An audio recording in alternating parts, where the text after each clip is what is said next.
We need to talk about Fourth Wing. I liked it. I tried. I just can't do it. I read it in a day. I could not put it down. Physically could not put it down. I hated this. Is there a book right now that's more popular than Fourth Wing? If you haven't read it, you've definitely heard of it. Although I literally know next to nothing. For some reason, my initial reaction to it is just that I'm just not gonna like it. You know, you just get that feel with books where sometimes you pick it up and you're like, no, I'm gonna put it back down immediately. We're gonna put that to the test starting today. I'm gonna start Fourth Wing, and the only reason I don't like it is simply the vibe that it gives me. There is no logical rhyme or reason as to why I wouldn't like this book. I don't know anything about the author. I don't know anything about the content of the book. I don't know anything about the characters. I don't even know what the plot is. I have no idea. Since I only read books from the library and I don't purchase books, I tried to look at my library to see if it was available, knew it wasn't going to be, and it's only available through Libby, which is an app that where you can digitally read books, listen to them through audio, and it was only available for me to listen to it through audio, which I was even surprised it had that availability. I'm gonna report back when I read a full hour. Artemis, are you ready? Of a military college for dragon riders. My knee is sore. Dane, whom I've known since we were 5 and 6. I was overcome with lust at first sight. She has, of course, a dead dad and then a hardened mom. Stand up, Violet. He's not into you. The whole enemies to lovers thing is like, we have this strong pseudo-hatred for each other, but it's really lust and admiration disguised in defense and aggression. Violet, to me, just has the tone of a young teenager. She's 20 in the book. That doesn't make sense. I'm about an hour in, and even while I was listening to it on audio, I was thinking like, you know, I just need to know a little bit more of the lore.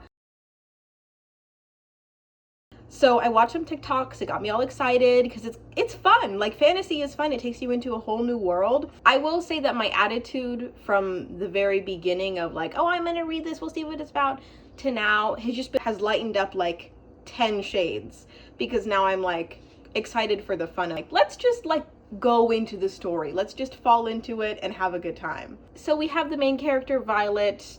Typical like main character name was brown hair, and the quirky thing about her appearance, because there always has to be one quirky thing about a character's appearance, is that she has brown hair that goes into like an ombre gray. Is that correct? She has, of course, a dead dad and then a hardened mom and then a sister who she can't compete with because she's older and a lot more liked.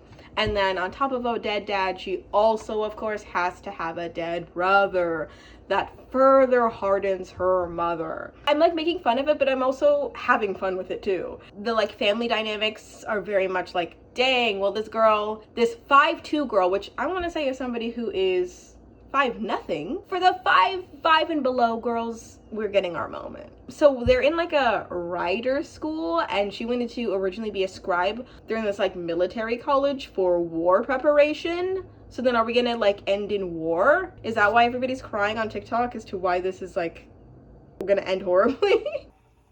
I understand the whole, oh my goodness, I had a crush on him. He's a little bit older than me and now we're like the age that we could like, but stand up, Violet. He's not into you. I don't think he's gonna be into you for this book, but we'll see. But I get it. I get it. But she's like coming on way too flirty with him, and he's like, just like, no.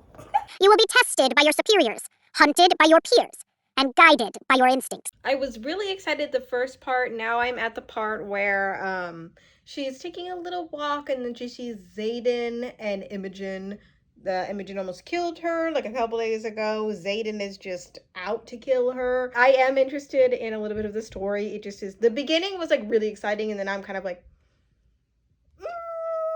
I don't know. It's hard. It's a little difficult to keep up on audio versus if you're just sitting, literally just reading line by line. It's so much easier to pay attention. It's just nice to move your body and listen at the same time. That is the pro of audiobooks. It's just, you can do anything while reading it. It's supposed to be a book you have to sit there. I do not need a bodyguard. So right now I am 16 hours in and I have 4 hours left of the book. I'm at a particularly part of the book that I am not fond to be in. I want to talk about the notes that I made when I was like 3 hours in, 10 hours in. A lot has happened from the last time that we caught up. I wrote down everything that stood out to me, and a lot of them were very positive at the beginning, and then a lot of them just got a little bit mocking and silly at the end, a little bit more critical of the situation, of Violet, of Xaden, of Dane. My notes the day that I left off talking to y'all was me being surprised that the dragons only bonded to their riders. I was like, oh my god, dragons only talk to their riders. I thought that this was going to be a How to Train Your Dragon thing where they like just don't speak but they talk. Why is the death of the riders focused on so heavily? It's mentioned like every 5 minutes. We get it, Kim, there's people dying. Like, this is a war training school, of course, but at the same time it's like, this is a war training school. Why are people dying at such consistent rates? Like, you guys are gonna have no soldiers left if there's so much infighting. Why is there so much infighting? You'd think that, like, even if the people are weak, even if they can't make the training, just do simulations where they die. Like, but I get it, because it's like, that's what this whole entire book is about. But at the same time, it's not a smart war strategy. Our military trainees aren't out here like dying and training. I kind of had a feeling that Xaden wouldn't kill Violet because of the TikToks that I watched of them going from enemies to lovers. Of course, because it's like the whole enemies to lovers thing is like, we have this strong pseudo hatred for each other, but it's really lust and admiration disguised in defense and aggression. And I just knew she wasn't gonna die by his hand. I made a note, of course, about Brennan's dragon dying. Anytime any dead character is brought up and there's something distinct about them, I'm like, oh my god, they would have been such a good character if they were alive. That moment when Violet was in a bunch of sparring battles, the very first ones when she first came, about her basically winning the battles because she was poisoning her opponents. She deserved to get her ass beat. I stand by that one. It's just, I understand she didn't feel qualified, but at the same time, she's so stubborn in the way that Dane is like, you need to get out of here, like, you're not cut out for this. And she's like, yes I am, yes I am. And then she goes and she just poisons her opponents and makes it so unfair for her to even try to prove herself. But then when Dane's like, girl, you gotta get out of here, like, you're not cut out for this. And she's like, I have some tricks up my sleeve. Get out. This is a thought that I had 5 days ago, but I wanted to make a note that I wrote it down, but I completely disagree with it now. I'm gonna just read this verbatim. Some people say Violet is annoying, but she has a Haley Lou Richardson amount of sarcasm to her. And it's nice in this setting where death is mentioned all the time. So like, in that mindset, I was just thinking, you know what? I kind of like that Violet keeps it light. Like, she throws out jokes. She like doesn't take it too seriously. She's forced to be by her mother, kind of, to be a writer. So like, the fact that she's just constantly making jokes is fine. I heard like 2 reviewers say that she was annoying before I read this book. In this mindset, I was thinking, she's not annoying. She is. Violet is the most annoying character I've ever read in my life.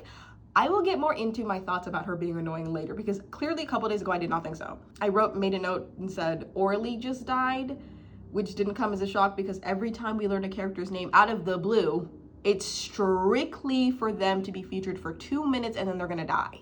4 days ago, I said, I don't know why her ego is so big that she needs to stay with the writers. I'm sure the death rate when you're a scribe is like 90% less. I get she can't get out of being a writer because it's her mom's rule, but it's also like, don't act like you've like wanted to be a writer your whole entire life and now all of a sudden it's coming true for you. And then Dane's just all of a sudden being like, you can't be a writer, you're not cut out, you're so tiny. And then you're like, I am not. Like, you are not cut out for this, but your like attitude is showing that you have wanted this for like millenniums. What?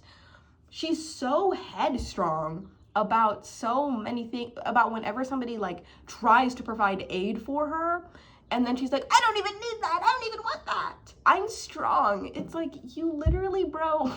Then I said they just got done with threshing and she got chosen by Tairn. Her dragon, when she gets chosen by Tairn, didn't make any sense. Like, and I understand the backlash of her getting chosen by Tairn, but it's like, it was like annoying when she got chosen by Tairn, because Tairn is such a badass for real. And she's like such a complainer that like when she does get Taryn, she can't just be grateful for one like minute. She'll literally be like, why are people doubting me that I have the strongest dragon? Turn in the story was when Violet got attacked in her sleep because everybody who's unbonded wants her dragon and the unbonded girlies are upset. It was a miracle that Violet made it out alive at all. It was like truly the magic of the book made her survive. She should not have survived that. The girl can't even go against one person. How's she going against 6? And I get it. Taryn was helping her and Xaden stepped in. She should have died. She should have died. The next day after I read that, I just simply wrote, Violet is mad annoying. Violet is mad annoying, bro, because I think it's because like after she got attacked, I think it was Xaden who assigned her, what's his name? What the heck is his name? Assigned her security essentially. And she's like, I don't need security. You think I need security just because I almost died at the hand of 6 people? Yeah, I'm pretty sure you need freaking security, Violet. And she's like, I don't know why he's taking away my freedom. He's making me feel like I don't have a voice. He's making me feel like he's just trying to protect me. But like, I just think it's so stupid that she's so upset about these people trying to provide resources and aids to make up for the fact that she is about to die. She's literally being targeted. And so many people are being like, we need to get you help. And then they get her help and she's like, she's an ingrate. For real, Violet is an ingrate, and it's so annoying to hear because she can't just for once be like, there are people who love me and protect me. You never know how many days you have guaranteed, and the fact that there are people that are trying to guarantee me some days and some life, I appreciate. But instead she's like, I don't want to be protected. I don't want to be watched. Oh my God, get over it. We get in contact with her sister. Her sister is such a likable person. She's such big sister energy, because she can kind of shoot it straight with Violet and be like, listen, I know that everything is going on or whatever, but just know these are the facts and this is what you need to learn about it. It's interesting. So then I didn't write anything kind of in between, which I'm sure there were a million thoughts, but I kind of wanted to keep it short. Next thing I wrote was that Violet finds out she can wield lightning, but she's sad about it because she doesn't want to be a murderer, which is crazy because you are in a war school. You are going to be killing bitches left and right. So, and I understand it, like the moral dilemma, but this is somebody who's so whiny. I should have mentioned this earlier. Maybe I'll put this in earlier. Violet to me just has the tone of a young teenager. She's 20 in the book. That doesn't make sense. I'm not saying that 20-year-olds are the most mature, upstanding people, but truly everything about her, and I think also the audio, is making me feel like I envision this person to be literally 14 years old. So I am not a fan of the sex scenes. There's nothing about her that I want to envision her having intercourse. I don't want to say sex so often. It's literally like 14 in my head, bro. Like, I don't like the fact that she has so many hot and heavy scenes with Xaden, because Xaden to me, that's a mature person. And she's just like, and then also she's like 5'2". That's also what plays into it for me. Like, I understand that people probably have a hard time imagining me being a sexual person because I am also 5 foot nothing. But I at least have the maturity and the realism to like talk like an adult, you know? But the fact that she doesn't have that and she's short and she like is just annoying, it's making this hard to read. And so I'm like going through the sex scenes very quickly because they don't get me hot and heavy. They don't get me turned on. It just like grosses me out because this girl is like a child. She's like she's childish and she's a child. Anyway, I just found out that Xaden like kind of sacrificed himself and is genuinely saintly because he and the other like 107 people now have the chance to fight for their lives as opposed to automatically being dead because of the betrayer and everything that has gone on with that, which I'm not gonna lie, I could not like fully sit down and explain the politics of this story to you, but I get the general gist of it to where I'm like, I know that Xaden is doing so much for the people that are around him that should have died, and I know that like what happened between all of the parents and the rebellion, I like get the gist of that, but I could not sit down and tell you every single detail about what the heck happened and why it's so illegal, like what's illegal about it, how it went down, and I feel like, I don't know if it's just me not paying attention or if it's simply just the author just not really explaining well. But I feel like I don't really know exactly what's happening outside of the military school, because I'm kind of like, I get what's happening inside the military school, but it's like, why don't we know more about the enemy? I feel like we know more about the fact that like other people who are infighting are enemies, but why don't we know more about this specific war? I feel like it's like brought up every once in a while to explain certain characters' background, but it's not like you know? Is that in the second book? I don't know. Every man in this book goes from like Violet is gonna die, we need to do what we can for her. I care about you, Violet. I care about you. That's why I'm so controlling and overprotective. Every man, except for Liam, that's his name. Except for Liam. Dane, don't even get me started about him. Every man is annoying, like, but I understand where they're coming from. You know what I mean? Like, Violet is like a 5'2", delicate, annoying, stubborn person who should not be in this position at all. So the people are just trying to provide safety for her, and she's ungrateful for it. But from Violet's perspective, I do get it, because it's like, these men have not said like a nice thing about her, except for when it comes to the fact that they're trying to prove that they're protecting her. It's like, I care about you, Vi, you're my best friend. You're my best friend. That's why you need to tell me everything that happens. Okay. Okay, no.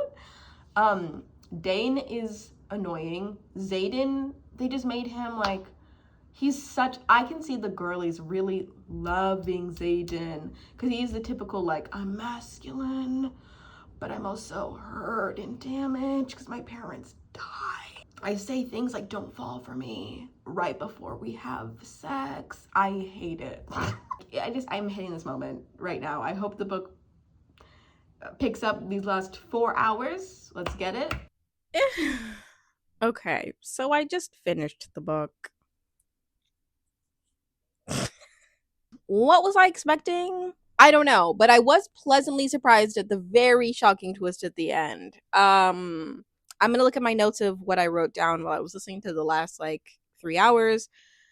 So I said the Venom are real, which I feel like was played up to be, or in the moment she was like, the Venom are real, but it's like, you only talked about that maybe 3 times in the book, and it was not a huge point that I'm like, can I really be shocked oh my god, the Venom, are we so, let's freak out. Like, I can't really freak out about this for real, Violet. Anybody else feel me? Next, Liam is this was harsh, but I said that Liam, this is not fantasy, okay? Liam was the only like good guy in like only genuine pure-hearted person who had to protect somebody who was so ungrateful for his presence. And I truly appreciated him in the book, that even when he died, bro, I was still giggling at his death. Like, the book and the writing was so, made me feel so disconnected from a character that I genuinely liked, that I giggled at the fact that he was passing away. Did anybody actually feel sad when also, I wonder how much of this is me listening to the book on audio versus if I had read this in my head voice, you know, would I feel different things? I probably would. Because if I read this in my head voice and I had assigned a voice to Violet, a voice to Xaden, a voice to Liam, maybe I would feel more like, oh, no, I like you. Is that wrong to say? I don't know. But I just felt such a disconnect that I'm like, how are people feeling about this? Because I feel like I should be crying right now when I'm genuinely having a giggle. I'm keying over his death. I said, okay, cool. So we end off on Xaden's perspective, which is an explanation as to why he's so whipped and how he feels guilty is eating him apart. I thought it was like weird, because I think the reason a lot of like people who like Fourth Wing are so focused on Xaden and so hard eyes for Xaden is because he's written by a woman, but like not, oh, he's written by a woman, oh, hard eyes, he's so overtly written by a woman that I'm like, I can't imagine a man like that. I can't. Especially the man that he was presented to be versus the man he ended up being. It's like the theme of fantasy, or the theme of like romance in general, is just, I don't like or connect with the fact that it is so 0 to 100, and the fact that it is 0 or 100. You know, it's like yeah, Zayden never looked me in the eyes. Zayden would always insult me in front of everybody else. Zayden was about to kill me. But now all of a sudden he can't stand to be without me. He needs to live with me. Or, yeah, he needs to know that I live. He can't live with it, you know, like, where is the, so, what's your favorite fruit? Like, I don't, you know, like, because literally Violet had said, I don't know much about you because you don't give any information out. And he's like, you kind of do, though. And then it's like, no, I still don't. Zayden's character to me was just like, I hate how a lot of the men are such hard asses, and then when they like admit their feelings to Violet or they talk about anything that makes them feel vulnerable, it's just like the most, like, they're the most in tune, they're the most willing to open up, they're the most damaged, traumatized people you'll ever meet. But it's either like that or they're hard. And like there are people like that in real life for real.